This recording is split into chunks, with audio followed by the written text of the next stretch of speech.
Na Orla kliniki v Ljubljani smo izjemno ponosni na prvo izvedeno endoskopsko odstranitev tumorja nosnega dela žrela.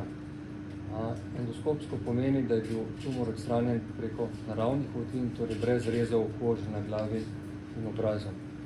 Anatomsko področje je izredno globoko in kompleksno, kar pomeni, da ga izvajajo samo specializirani redki centri v svetu in od zdaj ga to izvajamo tudi pri nas.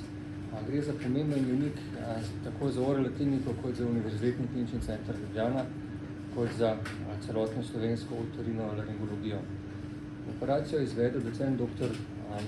Domen Vozo, specialist otorinolaringolog, ki se je za omenjeni poseg in podobne posege izpopolnjeval tudi v tujini, torej v ZDA.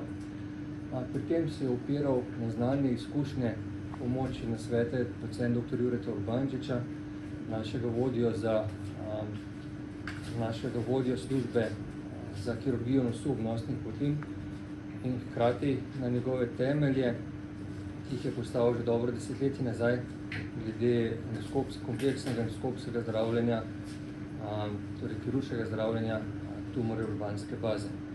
Ne smemo pozabiti na naše predhodnike, in sicer profesor Miha Težargija in primarij Jerneja Podboja, ki sta z endoskopijo nosu začela že v 80-ih letih prejšnjega stoletja. Osebno menim, da je sprejemanje znanja naših učiteljev in podajanje znanja našim učencem temelj za razvoj slovenske medicine, in to na kliniki upoštevamo vsakodnevno.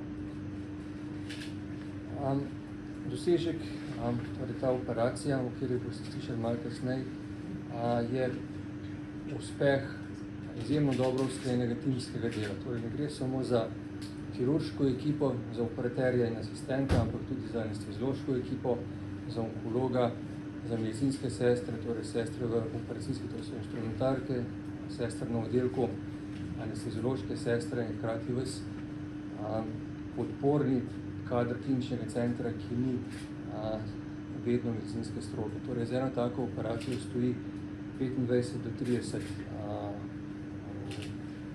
zaposlenih.